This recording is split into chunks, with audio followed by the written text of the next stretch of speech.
median African American family income annually is $41,500. However, the annual African American spending, What we all spend together. what we all collectively spend together, is 1.35 trillion now. Yeah. You know what I'm saying?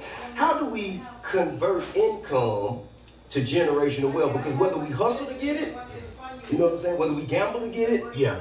whether we rob to get it, Yeah. whatever we do to get it, whether we work to get it, whatever we do to get it, it hits our hand. Yeah. But when it hits our hands, what we decide to do with it, that discipline that must be instilled, taught, and practiced. Yeah.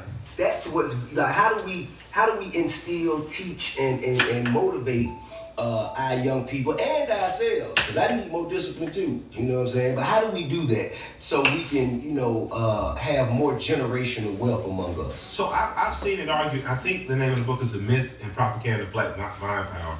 There are two sides of the argument. Now, so on one side, you have very leftist of what people describe liberal as typically very conscious and pro-black in perception. And they're saying that the numbers you just stated is a mythology. That the 1.2 trillion won't save black people from the position they're in. And so there's an argument. Let's explain that. I want to hear what the position is. What they're saying is that you're spending your dollar, but it doesn't matter because the dollar is escaping the community. Now, on the other side, you have conservatives like Walter E. Williams, who's an actual economist. You have Thomas Sowell on the other side that are saying, no, your dollar matters in this economy.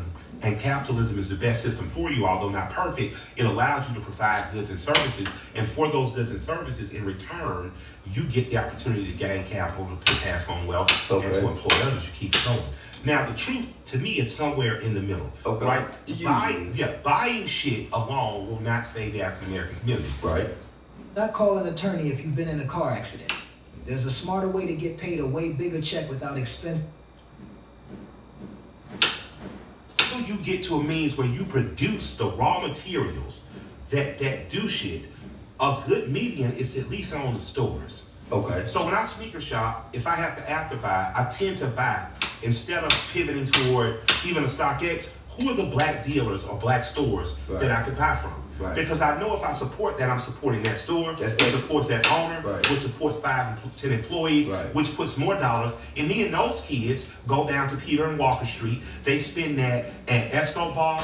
They spend it at Bankhead Seafood. Now that dollar's moved 3 times. That's right. In our community, it's helped to employ 3 different sets of people. It's moved that. Much like Greenwood, the place in Tulsa, was a self-sufficient town in the middle of a white racist city because that dollar had to turn 36 times a month. Although the black customer dollar leaving your community will not save you, I would have to argue the black customer dollar, consumer dollar staying in helps your community and the greater community, so much to the point that when I interviewed and told that to the Bloomberg magazine, said that folk is buying. If our economy does better, the greater community does better, the head of the feds in Atlanta agrees with that.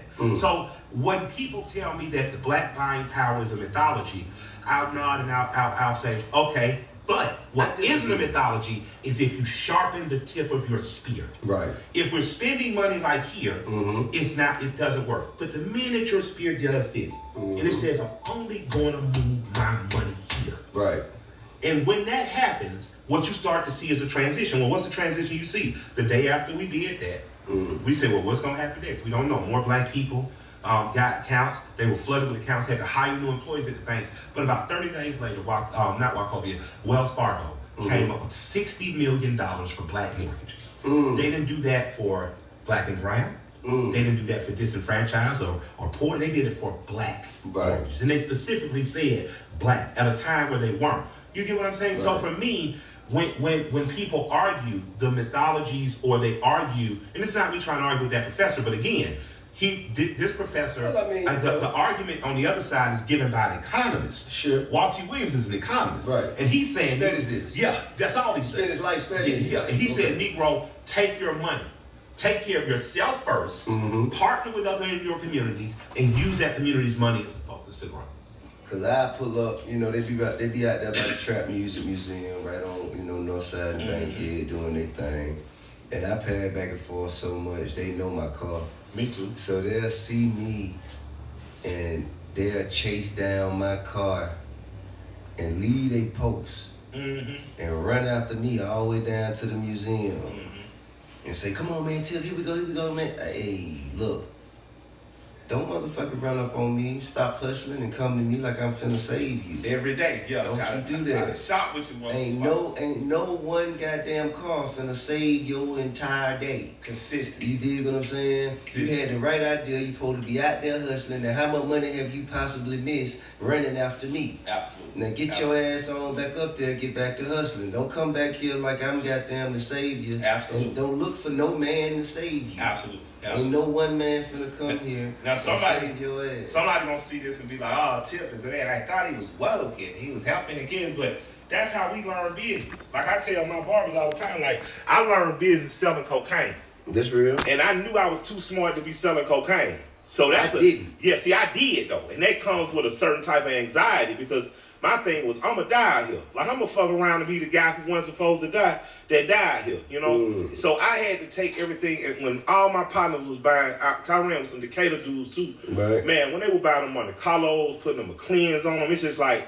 nothing more in the world I wanted. But I had a choice. I could buy this MPC, this ASR, Right. or I could buy these wheels. And I started making the decisions that I thought. I remember I bought my first Submariner at 19. I caught it for like $6,400 at a pawn shop. Goodness. And bought it and had to take it back because I got fucked up and had to re-up. Damn. And I paid $64. I think the pawn dude gave me $6 for it back. What? So I still ended up losing $400. You know what I'm saying? Damn. But I was like, man, I learned then don't go before you ready. You know, don't. I learned those lessons. So when I remember opening up our first shop, having to wait to build. I remember you coming down showing love. Slow and consistent. Exactly. And that's what I tell the little slow, homies, consistent grind with the is the water. key. Exactly. I'm not gonna buy water every time, but clean up around your space. Yeah. Don't have it looking like a trap, so the Right. police won't bother you.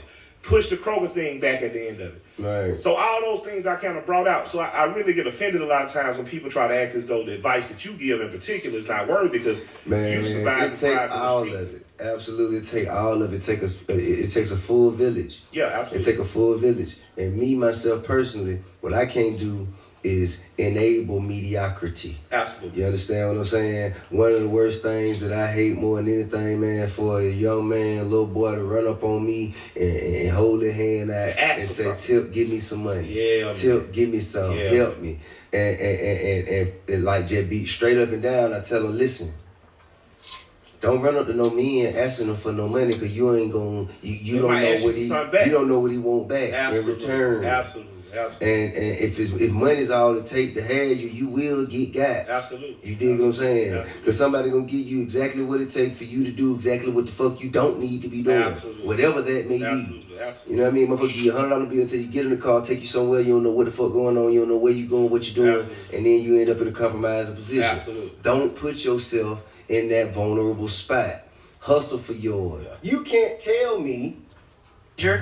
Call Wilshire Law Firm now. Car accidents happen, and when they do, you need a strong. Water isn't wet if I've stood out in the rain before. You see what I'm saying? I understand. If I've been pushed in a pool before, you're gonna have a hard time convincing me that water isn't wet. You know what I mean? And we've both seen the power of what the black dollar can do. Absolutely. We've both been a part of it. We've redirected funds. Absolutely. And matter of fact, it made us millionaires. You know, Absolutely. it changed the course of our lives. Absolutely. And you told me a story of how kids at the AU Center decided to not drink Coca-Cola and not fly Delta During apartheid. during apartheid, Yeah. and that brought about change in South Africa. Yes, because the Coke and Delta both being out of here, if you get African Americans protesting and not spending money here, Right? on Coke and Delta in particular, Right. Everybody has to start listening. That's right.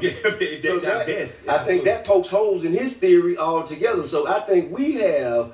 Well, you should have him on because I'm not here to dispute his theory as much to say there are nuances where you're it often gets explained to me as that as either or. That's a mythology. But we never talk about what Dr. Amos Wilson talks about, what Dr. John Henry Clark talked about. We never talked about what Johnson Products did, what Bronner Brothers did, being the owners of production. Okay. right? You know, there was a time where black people didn't buy grease from white folk. You understand what I'm saying? Wasn't no Paul Mitchell sold in the community. You know it was coming from Brother Brothers. You know it was coming from, and there was a pride in that.